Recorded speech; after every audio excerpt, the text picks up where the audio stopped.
Olá, sejam bem-vindos a mais uma entrevista do podcast do opiniãomt.com.br. Hoje eu recebo o deputado Gilberto Catani, que vai falar para nós com relação às eleições municipais, expectativa do PL, impeachment de Alexandre de Moraes e muitos outros assuntos que eu tenho certeza que você vai ficar muito interessado. Seja bem-vindo mais uma vez, deputado, ao nosso podcast.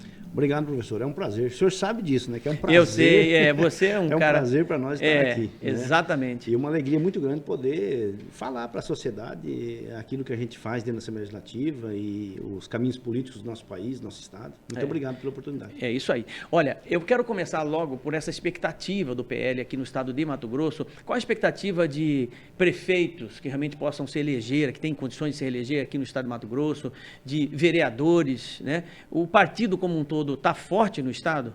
Sim, professor, o partido está muito forte no estado, nós temos uma perspectiva muito boa, não posso falar, professor, em números, né? Porque a gente com certeza ia ser... ia deixar alguém de fora, né? Nós estaríamos sendo honestos, falar para o senhor o número, porque nós temos muitos candidatos, muitos mesmo, muitas pessoas boas, honestas, dignas dentro do partido, né?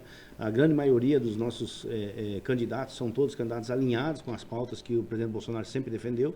Então, para nós temos a expectativa de elegermos muitos vereadores e muitos prefeitos também, né? Em todo o estado. Sinop, destaquei Sinop, Primavera, Cuiabá e Várzea Grande. Você tem aí realmente uma disputa muito forte nesses municípios, né? Sim, tem. Cuiabá, nós temos a certeza que o nosso candidato Abílio vai estar no segundo turno, né? Aí vem uma batalha muito maior, né? Porque muito nós maior. Sabemos que o Abílio hoje ele está sozinho contra... É quando a gente jogava a bola no campo de várzea, atrás da escola, né? Era eu e você contra a rapa. Né? Abílio, não é fácil. O Abílio está mais ou menos nessa situação, né? Ele hoje está lutando contra todas as máquinas possíveis, né? E quando você vai para o segundo turno, obviamente, todas essas máquinas tendem a se unir para nos combater. Mas nós sabemos que a população cuiabana, ela também é uma população muito tradicional, uma população muito conservadora, né? Muito família, né? A gente sabe disso, as famílias, tanto é que as famílias cuiabanas todas são muito unidas, né? Então a gente sabe que realmente nós estamos numa cidade conservadora, apesar de muitos dizerem o contrário, né? E a nossa esperança é nisso. As demais que o senhor citou, existem algumas divergência, como o caso de Sinop, por exemplo, né? Que nós temos, a minha particularidade. Pois é, lá está dando meio que uma confusão, né? Porque explica para a gente como é que está essa situação. Para você ter uma noção, há poucos dias atrás houve lá um processo movido por um grupo político que está incrivelmente junto com o PL, que inclusive citou no processo o próprio presidente Bolsonaro. Então, a gente vê assim que realmente é difícil a gente concordar, né? Já vem de uma gestão que eu particularmente nunca concordei. Desde o início, não estou aqui falando nome do partido, estou falando na minha opinião pessoal. Desde o início eu não concordei com a maneira como foi feita e muito menos com a gestão que foi produzida pelos últimos 4 anos, né? 3 anos e meio. E, obviamente, não posso concordar que ela se renove, né? Então, tem tudo isso dentro do partido, tem todas essas divergências e tal, né? Primavera, nós estamos indo muito bem, né? O Sérgio Manique... Sérgio Manique, Sérgio Manique, com certeza, vai ser o nosso prefeito lá, eu não tenho dúvida disso, né? Rondonópolis, nós estamos indo muito bem também com o Cláudio, né? O Cláudio tem se destacado lá diante da população, também é uma população conservadora, né? Nós temos aí, por exemplo, Lucas do Rio Verde, nós temos uma expectativa em Lucas, porque Lucas tem a sua maioria de pessoas que são de direita, né? E nós temos lá uma chapa pura de direita, de pessoas que realmente representam os nossos valores. Né? Temos lá em Tabaporã, por exemplo, né? Uma chapa muito competitiva, inclusive nas pesquisas estamos já muito bem, então eu acredito que nós vamos sim ter um resultado muito bom e a direita vai se destacar no estado do Mato Grosso. Como é que você recebeu, né, como é que eu vou lhe dizer, a vontade de um candidato a vereador em Cuiabá de colocar o seu nome, o seu sobrenome, né, na campanha dele, o Leandro Figueiredo do Catani. Como é que você recebeu isso? Eu recebi com alegria, por vir do Leandro, né? Meu pai serviu na cavalaria do Exército Brasileiro, né? E sempre nos ensinou muito rigorosamente dentro dos costumes militares, vamos dizer assim, né? E meu pai sempre me disse, Catani, Gilberto, nós somos Catani. A única coisa que nós temos é o nosso nome. Então, principalmente para quem é pobre, a única coisa que você tem é seu nome. O dia que você sujar seu nome, você já não vale mais nada. Você não tem mais ninguém que possa... Né? Então, quando você cede o nome para outra pessoa usar o seu nome, realmente é uma responsabilidade, tanto minha quanto dele. Né? Sem dúvida, então, exatamente. Assim, eu fiquei muito feliz por ser o Leandro, porque para o Leandro, com certeza, eu jamais negaria ele. Ele chegou em mim e falou, deputado, eu posso usar seu nome? Eu falei, cara, claro que sim, até porque eu tenho o Leandro como um irmão realmente. Né? O Leandro esteve conosco em todas as manifestações que nós fizemos em defesa dos valores que nós acreditamos. O Leandro tem uma família exemplar, tanto a dele como a da própria mãe dele. Né? O Leandro teve problemas quando criança, familiares, e que foram solucionados dentro da própria família, ou seja, é um exemplo para todos. Né? Então eu não tenho problema nenhum do Leandro usar meu nome. Pelo contrário, tenho orgulho justamente por ser o Leandro. Né? E o Leandro tem... as pessoas me perguntam, muitas pessoas me perguntam, na minha condição de analista político, na minha condição de apresentador de televisão, elas me param na rua, deputado, e falam assim, olha, professor, eu gosto muito do senhor, sou seu fã, como que eu faço para escolher o meu candidato? Né? Eu quero votar certo, eu me esforço em votar certo, né? No caso específico do Leandro, para que sirva de exemplo para quem está nos assistindo, na hora de escolher um vereador, né? Ele tem as qualidades, ou seja, a qualidade de autoridade moral e ética como princípio, e ele é preparado para esse cargo de vereador? O senhor sabe que eu não voto aqui em Cuiabá. Né? Sim. Eu moro em Nova Mutum, então eu voto vota lá. Se eu votasse aqui em Cuiabá, obviamente o meu voto seria do Leandro. Por quê? Não por hoje ele estar dizendo que é bolsonarista, ou que defende os valores, ou isso, aquilo. Não. Porque o Leandro sempre fez isso, e isso está exposto nas suas redes sociais, por exemplo. E não só nas redes sociais dele, nos amigos dele. Né? Eu conheço pessoas que hoje estão dizendo que é bolsonarista, que se você entrar na rede dele, não tem um chamamento, por exemplo, para ir na Paulista agora pedir o impeachment legítimo, né, do ministro do Supremo. Tem medo. Né? O Leandro não, o Leandro se manifesta. Então, essa é a diferença do que é realmente, como que eu escolheria o meu candidato. Se ele tem posição ou não. Se ele tem coragem, né? Se ele tem coragem ou não. Né? Então, e eu digo isso também para todas as pessoas do Estado, né? Aquelas que se dizem bolsonaristas, aquelas que foram para a rua, aquelas que lutaram, que querem defender a liberdade, que defendem um novo país, que defendem um país que não se torne uma Venezuela. Essas pessoas, como que elas vão escolher o seu candidato? Né? Por exemplo, a minha cidade, por exemplo, todos dizem, mas o prefeito que aí está, ele é bolsonarista. Eu desafio qualquer um aí lá na página do prefeito e ver qual a defesa que ele tem do Bolsonaro na sua página. Quando foi que ele falou sobre a nossa liberdade que nós estamos perdendo? Quando que ele criticou, por exemplo, fechar o X, o X, né? No caso, que era o antigo Twitter no nosso país? Nós só temos, professor, na Venezuela, na China, na Coreia do Norte e no Brasil agora, em Cuba, né? E no Brasil Irã. agora, o Irã, né? O Irã, só realmente em países que não são democracias é que se censura uma rede social. Né? Então, 22 milhões de usuários. E qualquer pessoa que não se manifesta contra isso, esse é o primeiro ponto que você tem que ver para escolher seu candidato. Né? Ele se manifestou contra isso, ele colocou a cara dele à tapa, ele está lutando pela sua liberdade, não é nem pela liberdade dele mesmo, é a liberdade da sociedade, porque o representante que foi colocado tanto em Câmara de Vereadores, como Prefeitura, como deputado e tudo mais, ele está lá para defender o interesse do povo, não dele. Sem dúvida. E o interesse do povo do Brasil hoje é um cerceamento de liberdade de expressão que precisa ser defendido. Sim. Então, eu acredito que as pessoas têm que ir para esse lado. Entendeu? Para escolher o seu candidato. Veja o que o seu candidato sempre foi, não o que ele é hoje. Né? Porque hoje tem muita maquiagem. Né? Hoje, inclusive, dentro do PL. Muito marketing, muita maquiagem, impressionante. Tem pessoas dentro do PL que eu acabei de dizer aqui. Tem pessoas que eu não concordo que estejam lá. Né? Mas isso não. Infelizmente, esse é o jogo político, esse é o trâmite político, esses são os partidos políticos que nós temos no nosso país e nós temos que sujeitar eles, senão nem candidato seríamos. Exatamente. Né? Agora, você tem que ter uma certa coerência para escolher aqueles que, de fato, vivem o que dizem. Né? E não aqueles que só dizem e não vivem aquilo que falam. Né? Daqui a pouquinho vamos falar do impeachment, do provável ou não, do impeachment do Alexandre de Moraes, vamos falar de uma última declaração do Lula com relação a voto impresso, maduro, né? Impressionante, né?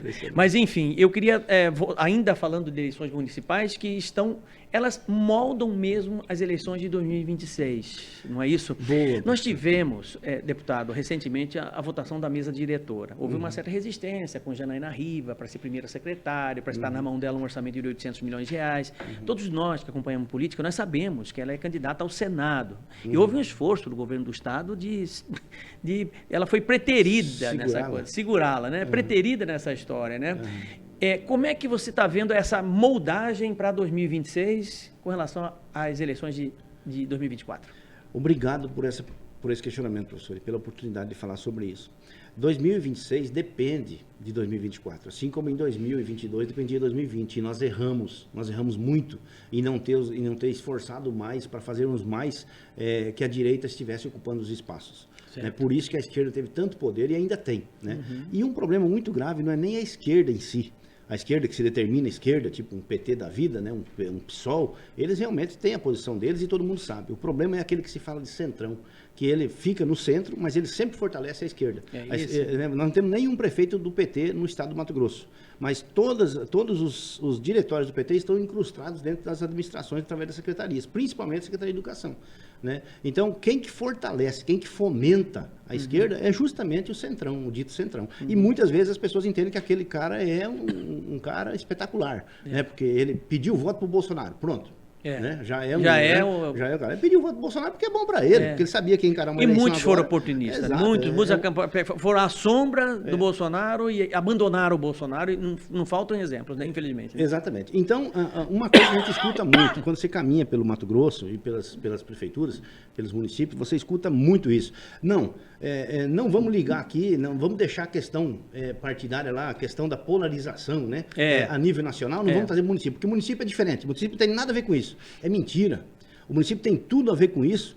E o município, inclusive, quem você colocar no município hoje é que vai, de fato, defender os seus valores em 2026 para a gente poder eleger novamente um presidente de direita. Essas pessoas que nós vamos colocar no poder agora, nas câmaras de vereadores e nas prefeituras, é quem vai ditar, de fato, a eleição de 2026. Nos municípios, o senhor entende? Entendo, então, perfeitamente. É muito importante que essas pessoas tenham o mesmo viés que o eleitor. Né? Agora, se você tem um viés de esquerda, de centro, não estou dizendo em quem você tem que votar, estou dizendo a minha posição como uma pessoa de direita, uma pessoa que defende valores, que tem valor e não tem preço. Né? Efeito Pablo Marçal, pronto. Né? Chegamos exatamente no ponto que eu queria chegar. Né? A gente faz todo um resgate, a gente preparando, o PL preparando para 2026, né? Por conta de uma eleição municipal agora.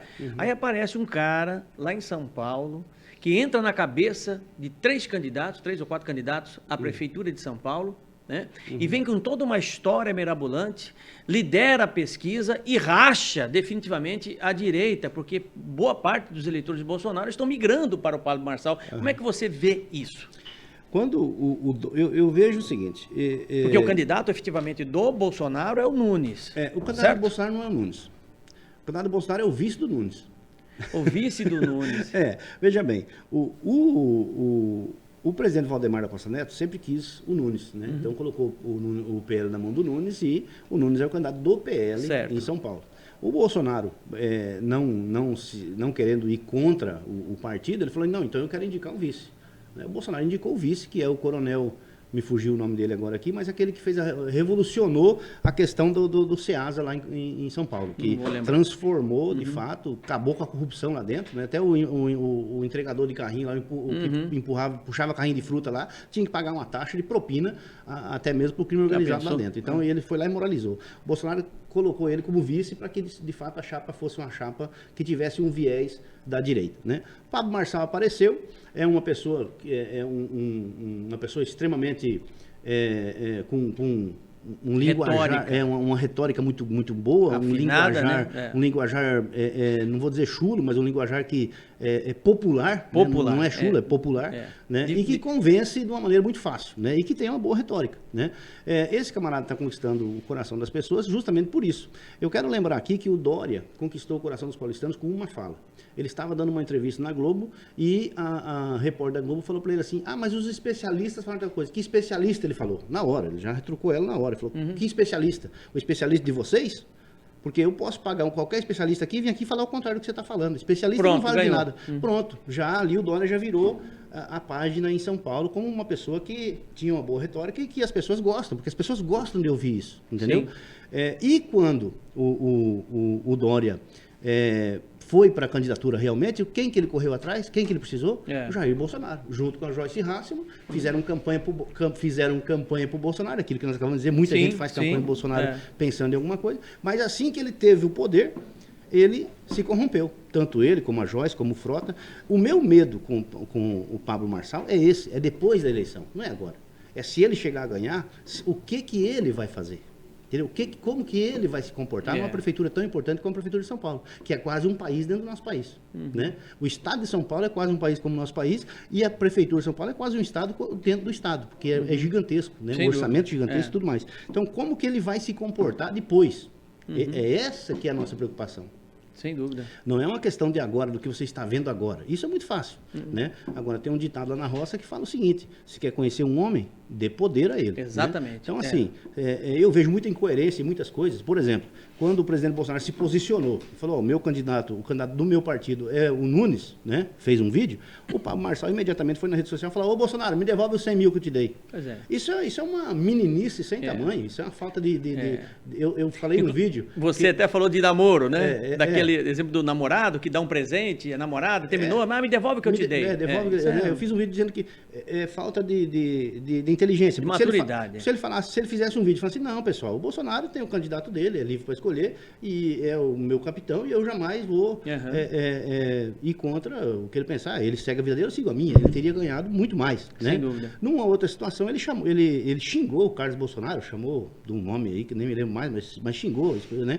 E daí depois disse que gosta do presidente, mas não gosta do filho do presidente. Professor Haroldo, o senhor tem filhos? Tem 3, né? Então, se eu chegar no senhor e falar assim, professor Haroldo, eu sou seu amigo, mas esse seu filho Como é que pode? Você vai ser meu amigo? Nunca. Cara, com toda sinceridade. Hipótese alguma, nunca. Então, aí eu cheguei ao ponto de alencar algumas coisas que ele falou e dizer que era falta de inteligência. Mas ao final, comparando tudo isso, você nota que não é uma falta de inteligência, é uma falta de caráter. Né? Porque depois, na sequência, ele mostrou a medalha 3i, que é uma brincadeira que o Bolsonaro faz, mas o Bolsonaro só dá aquela medalha para quem ele gosta. Inclusive, eu tenho essa medalha. Sim, aqui no estado do tem. Mato Grosso, acho que só tem umas 7 pessoas que têm. E ele mostrou a medalha. Não, ele é o meu líder, aqui a medalha e tal coisa. Depois querendo consertar aquilo que ele fez. Porque ele também sabe. Né? Ele de um certo modo, tem uma inteligência apurada para esse tipo de coisa. Né? Então, eu acho que é uma falta de caráter, porque ele faz, depois ele começa a mudar a estratégia, entendeu? Então, assim, me falta ver posição no Pablo Marçal.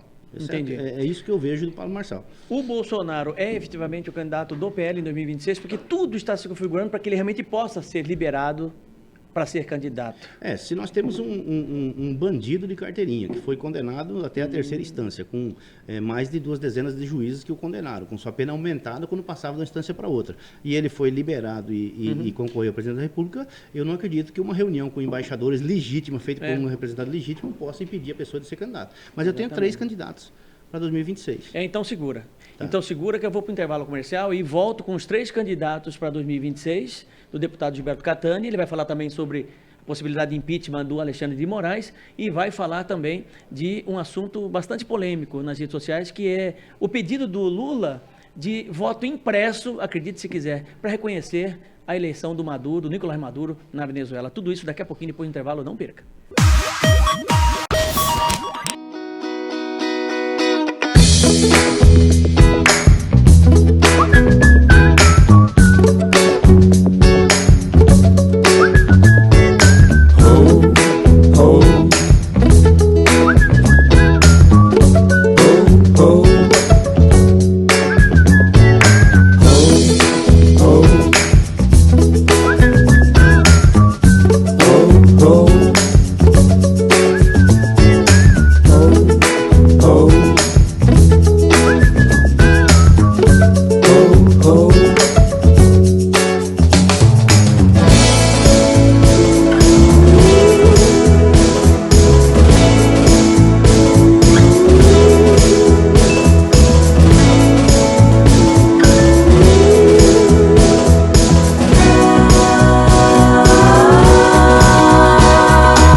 Você tocou novamente naquele assunto da castração para estupradores.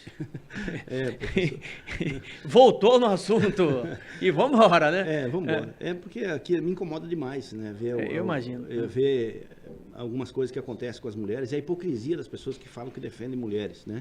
E aí você vê, agora recentemente chegou ao meu conhecimento que os presidiários acabaram de receber um kit do governo do estado, como os alunos recebem na escola, eles também recebem com sabonete de primeira qualidade, com pasta de dente de primeira qualidade, aquela que não dói o dente quando você tem sensibilidade. Até que há pouco tempo atrás queriam colocar ar-condicionado para eles. Queriam colocar ar-condicionado e tal, uma série de coisas, e você vê, num certo momento, até mesmo dentro da Assembleia Legislativa, você defendendo por penas mais duras e depois indo votar um projeto que beneficia demais esses camaradas. Então, é uma hipocrisia muito grande que nós temos na nossa política, né? E essa questão dos estupradores, eu tenho a impressão de que nós só podemos mexer nisso a nível federal, né? Mas tem algumas coisas que a nível municipal nós podemos fazer, porque o município em si, ele é um governo da cidade, né? Então, dentro do municipal, a gente pode, de repente, confeccionar uma lei, vendo a legalidade disso, que a gente possa dar a opção do estuprador de uma castração química, por exemplo, né? Tá preso por estupro, se ele quiser sair, tem que ser castrado e aí sai, né? Até vou conversar com o candidato do PL, o Leandro, para que ele faça isso, né? Proponha isso à sociedade, né? Eu acho que a gente tem que propor em qualquer âmbito, né? Onde a gente pode, de fato, chegar a ter essa punição adequada a esses... Rapaz, eu não vou nem chamar de animais, professor, porque os animais não fazem isso.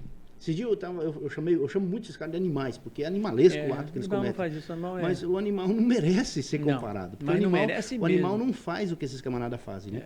Então, quando a gente vê a nossa política, às vezes, defendendo esses camaradas, realmente me dá um asco e eu quero realmente que tem uma seja frase sua que eu gosto bastante e concordo em gênero, número e grau. E sempre quando eu tenho oportunidade de comentar sobre presídio, sobre bandidagem, né? Apresentando o Cidade Alerta, apresentando o Cadeanilhas, é o seguinte, você já disse uma vez isso reiteradamente, né? O presídio tem que ser o pior lugar do mundo. O pior lugar do mundo. Exato. E eu concordo. Exato. Tem que ser o pior lugar do mundo. É só o cara não roubar, não estuprar, não matar, para ele não ir para lá. Exato. Você está entendendo? Simples assim. Exatamente. Não tem que dar conforto nenhum pro cara. Não né? tem. Nem benesses. Nem benesses. Por exemplo, o professor, o cara que matou a minha filha com 34 facadas, né? Ele não tem um advogado. Segundo ele, não tem dinheiro para pagar um advogado, que já é uma mentira, mas tudo bem. O Estado vai fornecer através da Defensoria Pública. Eu até nem sabia que esse era o papel da Defensoria Pública, eu juro para o senhor. Eu achei que o papel da Defensoria Pública era defender, por exemplo, um caso de um assentado que não tem como regularizar a sua área, então a Defensoria Pública vai lá e faz isso. Eu elogiei eles várias vezes por fazerem isso. Mas não é. Não é. Não é. Ele vai entrar para defender esse camarada diante da acusação do Ministério Público. Mas como é que ainda encontra alguém para defender? Né? Então, mas aí eu estou sendo atacado mais uma vez, porque quem está pagando o advogado do cara sou eu, para E defender eu, o cara. e o senhor. E ele. Tá exato, todo mundo que está aqui está pagando o cara. Né? Qualquer pessoa que está pagando Absurdo. imposto está pagando um cara para defender o cara que deu 34 facadas na minha filha. Não, então, eu assim, não ia nem... são coisas que... E aí você vai... Aí, não é culpa desse, não é culpa daquele, não é culpa do judiciário também, Claro. porque o judiciário está cumprindo a lei. Se tem essa lei, ele pode fazer isso, vai fazer isso. Mas então nós, que somos legisladores, temos que mudar isso. Aí você vai tentar mudar, não, você não pode ser estadual. Aí você vai no federal. É só Brasília. Mas aí em Brasília você tem 500 e pouco para discutir o assunto. Exatamente. Né? Então, rapaz, realmente não, se é de indignar um a mim, que de sou um indignação. cidadão comum, né? Imagine você que é pai, numa situação como essa. Né? Sim, sou pai, terrível. sou deputado. E deputado? E não posso E fazer não nada. pode Quem fazer está preso nada. sou eu. Nossa, exatamente. Quem está preso sou eu. E não pode fazer nada. Não posso fazer nada. A partir do momento que pegaram aqueles... Não tem nem nome, né? E tal, acabou. Eu não vi mais nada, não sei de mais nada, não enxergo mais nada. Eu confesso que eu nem ia tocar nesse assunto. Foi você que puxou o assunto da Raquel Catani, porque até hoje eu não consigo digerir isso, né? Sim. Muito difícil para mim, para você, infinitamente maior, para Sandra. Mas enfim, né? O pessoal está na expectativa para saber quais são os 3 candidatos que você falou, entendeu? Né? Para a presidência da República 2026. Sim, claro. Vamos Nós lá. temos 3 nomes fortes para candidato em 2026, né? Nós temos o Jair, o Messias e o Bolsonaro. Ah, pronto. Eu achei que ele ia falar Nicolas, que ele ia falar qualquer um outro aí que está se despontando lá no... Jair Messias Bolsonaro. Jair Messias Bolsonaro. O nome, a candidatura da direita em 2026, Pronto. você pode ter certeza disso. Fechou. Mas olha, tem gente que não quer, não é só um, tem vários que não querem. Nós estamos passando por um momento bastante delicado. Ontem, né, praticamente, o Rodrigo Pacheco recebeu em mãos da oposição mais um pedido de impeachment do Alexandre de Moraes. Mais um. Né? A gente sabe que o artigo 52 é claro, né? Os ministros do Supremo Tribunal Federal podem ser processados e julgados por senadores. Mas você tem o artigo 102 da mesma Constituição Federal que diz que o senador da República ele pode ser julgado pelo ministro do Supremo Tribunal Federal. Como é que fica? Um julga o outro? Como é que pode sair alguma coisa de um sistema desse, deputado? Então, é que a Constituição é feita baseada no princípio da inocência.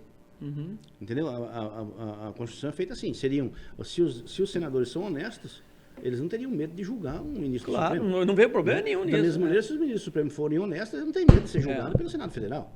Né? Se o ministro for honesto, por que ele está com medo de ser julgado pelo Senado? Se o Senado for honesto, por que ele tem medo de ser julgado pelos ministros? Não vejo problema na Constituição. O problema está nas pessoas. Né? Que aí existe uma pilhazinha de processo aqui. E não é. Né? Amanhã um pouquinho mais alto. Isso, assim. O Renan Calheiros, que você não vai conseguir. Renan Calheiros, né? Aí você, Omar Azira, que, meu Deus do céu. Aí você chega que o cara não tem o rabo preso. Ele está todo preso. Há muito tempo. Então ele simplesmente recebe um telefonema e fala, olha, você que sabe, você põe ali. O problema é seu. Então, e aí, nesse meio tempo aí, fica uma situação. E o povo? Como é que fica nisso? Né? Que respaldo tem o povo? Cadê a vontade do povo? Ela vai ser respeitada? Ela não é respeitada? Né? Você veja, em Mato Grosso nós tivemos um deputado que votou contra o impeachment, né? Foi o Emanuelzinho, né? Foi o único. Mas o histórico familiar até demonstra justamente isso, né? Justifica, né? Então eu acho que nós temos que realmente moralizar a nossa política. E aí voltamos no que nós começamos. Nós não vamos conseguir moralizar o Senado se nós não moralizarmos as câmaras de vereadores e as prefeituras. Perfeito. Porque todos os senadores que estão lá, com raras exceções, como por exemplo o Cleitinho, todos eles fizeram uma carreira política para chegar lá. Como é o caso aqui em Mato Grosso, que muitos pré-candidatos ao Senado já, né? Já temos, a gente sabe disso. São todos de carreira política. Exatamente. Que começaram como vereadores, como prefeitos e assim por diante. Então, nós sabemos que raras são as exceções, né? Como no caso agora teve o Cleitinho, o Jorge Seife, que por causa do presidente Bolsonaro se elegeram, né? Então, mas é uma coisa que é raro acontecer no nosso país, né? Aconteceu agora só, eu não tenho lembrança em outras épocas. Então, todos os senadores são de carreiras políticas. Então, nós temos que começar agora a botar pessoas de direita nas câmaras de vereadores e nas prefeituras, para que lá na frente essas pessoas possam ser os nossos candidatos ao Senado e serem, de fato, pessoas honestas. Que Catani, você foi processado. Eu fui processado pelo Lula. Eu tentei lá, aí o que eu fiz quando eu fui processado pelo Lula? Eu tirei uma cópia do processo, comemorei, fiz um bolo lá no meu gabinete, pendurei na parede, está lá na parede do meu gabinete. Comemorar o processo. Pendurado, porque para mim é uma honra ser processado por um ladrão. Né? Por quê? Porque eu fiz eu não fiz, fizeram lá em Rondonópolis um outdoor e me chamaram lá para tirar uma foto na frente do outdoor. Aí você tirou a foto. E eu tirei a foto, né? Lá fiz uma foto. E foi processado. E aí fui processado, porque o outdoor dizia que ele era ladrão. Olha só. Olha, o Lula está pedindo comprovação de voto impresso para poder reconhecer a eleição do Nicolás Maduro, o coleguinha dele, na Venezuela. Como é que a direita no Brasil, você especificamente, recebe esse tipo de informação nessa altura do campeonato? Com a maior naturalidade do mundo. Uma pessoa que passou a vida dela inteirinha mentindo, fazendo falcatrua e roubando, nada mais justo do que ela continuar fazendo isso, correto? Se fosse uma pessoa honesta, que estivesse mudando a sua linha de raciocínio, a gente ficaria espantado. Mas uma pessoa que sempre fez isso, né? O que ele está fazendo, o Lula? Ele está juntando todos os subterfúgios, dando tempo ao seu companheiro, ao seu comparsa, né, narcotraficante Maduro, para que ele possa se recompor e até mesmo, se for possível, fraudar até mesmo as fichas impressas. Sim. Agora, aí é que entra que a porca torce o rabo, porque essa não tem como você manipular, por isso que eles não apresentam, né? Então, agora, a Venezuela, a única saída para o Maduro é realmente partir para o último estágio da comunização do país dele, que é realmente dominar e você cala a boca ou eu te mato, né? E isso já aconteceu, já está acontecendo, a gente sabe que as pessoas já estão sendo presas, mortas e expulsas do país ou fugindo do país, né? E instaurar de fato aquilo que sempre a gente sabia que era uma ditadura extrema ali na nossa vizinha Venezuela. E o Lula nada mais é do que um parceiro, né? Membro do Foro de São Paulo, que a esquerda jura que não existe, mas que faz reunião todo ano. Todo ano. Né? E que todos eles participam do Foro de São Paulo, que cantam ali o hino socialista para realmente definir quem eles são, né? Seguidores de Marx, de Lenin, enfim, esses bandidos todos aí. E agora o Lula vem com essa balela aí de dizer que quer ver o voto impresso. Voto impresso, logo de quem? Venezuela. Na Venezuela, é brincadeira. Rapaz do céu. Incrível. Né? Sendo que a Smartmatic, se não me engano, é a venezuelana, né? Que é quem produz as urnas. Produz as urnas, né? Que só a Venezuela usa, o Brasil usa e o Butão. O senhor conhece o Butão? O Butão fica lá na Índia, eu acho que depois da Índia, né? Depois da Índia. É o Butão do mundo, né? É, Butão do mundo. Então, você veja bem, é só nesses 3 países que tem o mesmo sistema que o nosso aqui. Né? E aí dizem que é de última geração e tal. Né? E aí aqui agora, professor, Se a urna não fosse fraudável, e eu falo isso sem nenhum medo de nada, se ela não fosse sujeita à fraude, não teria por que ter um esforço gigantesco, hercúleo, como teve na nossa nação, de todo o STF, todo o aparato estatal, para proibir o voto impresso. É isso que mais me convence de que a urna é porque, fraudável. veja bem, se é para o sistema... Nós não vivemos uma democracia, Exato. se não é para ter o processo ter mais lisura possível, o voto impresso, ou seja, porque ninguém vai botar a mão em voto nenhum. Exato, você não. votou ali eletronicamente, cai numa máquina, né? E cai o recibo lá. Para você fazer a conferência, nada mais que isso. Exato, Né? Porque se gasta 5 bilhões de reais, deputado, com fundo partidário, Se fundo joga eleitoral, fora, joga fora, entendeu? Por que não usa esse dinheiro exatamente para ter o voto impresso? Exato. Para dar mais lisura e tranquilidade e credibilidade junto à população. Exatamente. Aí E fica essa dúvida o tempo todo. E aí se faz uma guerra danada para não se fazer o voto impresso. Depois que se faz o voto impresso, que se colocou lá tal, que a urna não é violada, nem nada, aí você não consegue pegar o código-fonte. Né? Aí ninguém. Rapaz, se você não deve nada, né? É só você. O código-fonte nada mais é do que a matriz do computador lá, onde fica tudo registrado. O cérebro dele. Pronto, o cérebro dele, professor. Não, tá aqui, ó. O código-fonte tá aqui. Né?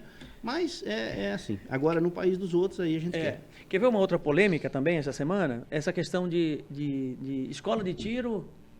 De escola de tiro próximo às escolas, né? Escola de tiro próximo às escolas, isso mesmo, né? Muitos foram contras, né? Eu fiz o seguinte questionamento, fiz assim, olha, o que é pior, guardado as devidas proporções, né? Uma escola de tiro ao lado de escola ou uma boca de fumo, né? Ou um bar vendendo bebida alcoólica para menor de idade, né? Um prostíbulo. Porque eu não vejo problema nenhum nisso, nunca vi problema nenhum nisso, né? Agora, está em curso em nosso país um desarmamento fervoroso por parte do governo federal, né? Não é isso? Sim, é isso. Na verdade, essa questão ela é uma questão totalmente fora da nossa legalidade constitucional. Né? Isso não existe. Quem rege as normas e o plano diretor da cidade e o seu mapa orgânico e tudo mais dentro da cidade é o município. Não pode ser a lei orgânica. Né? A lei orgânica que vai reger tudo isso, não é a federação. Né? Agora, veja bem, qualquer cidadão que nos ouve aí, o senhor, eu e todos mais, é isso que o senhor falou, o que você preferiria que tivesse do lado da escola do seu filho? Um boteco, como o senhor falou, ou um local que é um clube de tiro, que ensina as pessoas a atirar, a usar o armamento, pessoas honestas e idôneas que vão lá, mulheres, esposas, filhos, crianças. Que nem barulho faz. Que nem barulho faz, tudo dentro de um aparato de segurança gigantesco, que é uma legislação terrível para se fazer isso, né? E que as pessoas que estão frequentando esse ambiente são altamente, comprovadamente, porque todas têm que fazer capacitadas, né? Exame de antecedentes e tudo mais, capacitadas e idôneas, né, que frequentam esse lugar. Eu queria que cada lado da escola do meu filho tivesse um clube de tiro. Porque as pessoas que estão ali me ajudariam se porventura o meu filho fosse atacado. Proteger ou minha filha ali, né? fosse atacada na escola por um marginal. Entendeu? Nós tivemos, inclusive, em São Paulo, um caso onde o cara chegou com uma faca para matar uma mulher. E ele chegou de dia, né? Chegou com a faca e a hora que ele ergueu a faca, o vizinho já tinha visto a cena, né? A discussão. E a hora que ele foi esfaquear a mulher, o vizinho, que era CAC, eliminou a ameaça. Né? A mulher está viva, o bandido está morto, né? E o vizinho legitimamente fez a defesa da pessoa. Eu acho isso uma coisa magnífica. Né? O que para um homem mau com uma arma é um homem bom com uma arma também. Não tem outra, né? Não tem outra. Falando de novo da minha filha, né? Que eu quero falar dela sempre, né? Mas não gostaria de falar disso, mas enfim. Se ela tivesse uma arma assim, já ela citei estaria por viva. várias vezes, concordo. Né? Ela estaria viva. Concordo. Mas enfim, né? Conversei com o deputado Gilberto Catani hoje aqui no podcast opiniãomt.com.br. É sempre bom te entrevistar. Obrigado, né? meu amigo. Faltou o café, né? Pois faltou o bolinho de arroz aqui. Poxa vida, vamos. E aí, isso é bom, né? Vamos ajeitar. Aquele tradicional cuiabano tem. Bem no meio, um fogão a lenha. Rapaz. Bem no meio do mato. Não, mas aí fica muito mais gostoso, né? Rapaz, mas isso já tá me convidando um negócio gigante. Aí você não falta mesmo, né? Não falta, não. Obrigado, tá? Obrigado por sua gentileza, sempre muito gentil com a gente. Tá Obrigado, bom? meu amigo. Eu agradeço imensamente. Estamos aí à disposição. Repito, é muito gostoso vir aqui e falar dessas coisas abertamente. É diferente, né? É uma entrevista diferente. Uma entrevista que a gente se abre, a intenção a gente é fala essa realmente mesmo, né? Aquilo que está no coração. E muito vai bom. Voltar mais vezes para falar para pós-eleição, por exemplo, claro, né? Depois do segundo turno, certamente teremos o segundo turno. Sim, com certeza. Tá bom? E obrigado a você que acompanhou toda a entrevista. Tenho certeza que você gostou bastante, tá bom? E até a próxima entrevista aqui no podcast do opiniãomt.com.br. Tchau, pessoal.